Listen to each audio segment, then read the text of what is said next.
আর তারা করে চলে যাবে, আজান শুনেও না শোনার বান করবে, ইম্পসিবল। আল্লাহ ডাকবে আর আসবে না। যৌবন কে দিল? হ্যাঁ, দিতে দেরি পাপ, হারাইতে দেরি হয় না, ঠিক না? দিতে দেরি, আল্লাহকে বলতে দেরি হয় না।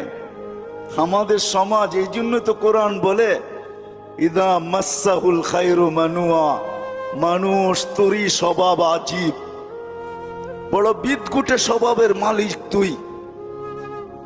ভালো পাইতে দেরি, আল্লাহকে বলতে দেরি করস না। ইদা মাসাহুল খায়রু মানুয়া, পাইতে দেরি, বলতে দেরি করে নাই। রূপসী রূপ পাইতে দেরি, আল্লাহকে বলতে দেরি করে নাই। দুনিয়ার মানুষ পাইতে দেরি, আল্লাহকে বলতে দেরি করে না। একদম পোল্ট্রি, ঢাকায় কথা বোঝেন, আবার পোল্ট্রি ফার্ম মনে করেন না।